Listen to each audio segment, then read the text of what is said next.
Budget entry level hatchback கார்னா மாருதியில் ஆல்டோன்னு சொல்லலாம். இது என்ட்ரி லெவல் காருக்கு பேர் போன ஒரு கார்னு சொல்லலாம். ஆனால் இதோட டிசைன் கொஞ்சம் பழைய பாக்ஸி ஷேப்பில் தான் இருக்கும். அந்த டிசைனை இம்ப்ரூவ் பண்ணுற விதமாகவும் கஸ்டமரை ரொம்ப அட்ராக்ட் பண்ணுறதுக்காக இந்த டிசைனோட அப்கிரேடில் மாருதி ஆல்டோ K10 2024 லான்ச் பண்ணியிருக்காங்க.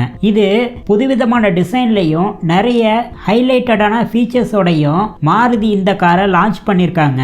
இது பெட்ரோல் அண்ட் சிஎன்ஜிங்கிற ரெண்டு விதமான என்ஜின் ஆப்ஷனில் வருது. பெட்ரோலை பொறுத்த வரைக்கும் லிட்டருக்கு 24 kmpலும் சிஎன்ஜியை பொறுத்த வரைக்கும் 35 per kilogram கிடைக்கும்னு சொல்லியிருக்காங்க. அதே மாதிரி இந்த காரு 8 டிஃப்ரெண்ட் வேரியண்ட்ல அவைலபிளா இருக்கும் அப்படிங்கிற மாதிரி சொல்லியிருக்காங்க. இதோட பேஸ் மாடல் 4 லட்சத்துல ஸ்டார்ட் ஆகும். இதோட டாப் மாடல் 5.96 லட்சத்துல இருக்கும் அப்படின்னு சொல்லியிருக்காங்க.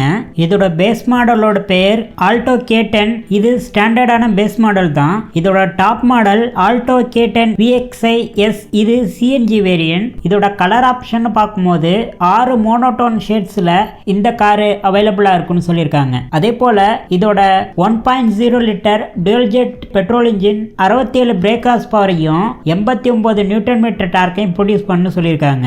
இதோட டிரான்ஸ்மிஷன் பார்க்கும்போது 5 ஸ்பீடுக்கான மேனுவல் அல்லது 5 ஸ்பீடுக்கான AMT வெர்ஷன்ல இந்த காரு வரும்னு சொல்லியிருக்காங்க. இதோட சிஎன்ஜி வேரியண்ட்டை பொறுத்த வரைக்கும் 57 பிரேக் ஹார்ஸ் பவரையும் 82 நியூட்டன் மீட்டர் டார்க்கையும் ப்ரொடியூஸ் பண்ணும் அப்படின்னு சொல்லியிருக்காங்க.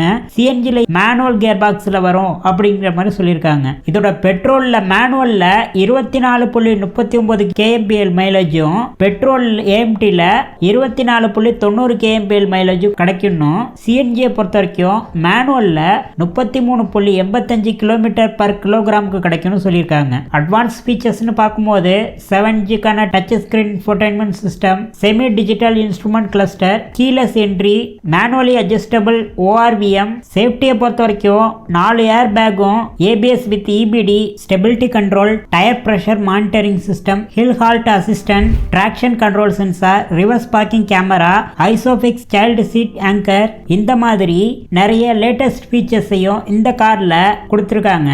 இது இப்போ இருக்க கார்களுக்கு டைரக்ட் காம்படிஷன் பார்த்தீங்கன்னா ரெனால்டோட குவிட்டு, மாருதி எஸ்பிரஸோ இந்த மாதிரியான கார்களுக்கு, அதாவது என்ட்ரி லெவலில் இருக்கக்கூடிய ஹேஷ்பேக்கு இது ரொம்ப காம்படிஷனாக இருக்கும்னு சொல்லப்படுது. முக்கியமாக இதோட அப்கிரேட் பண்ண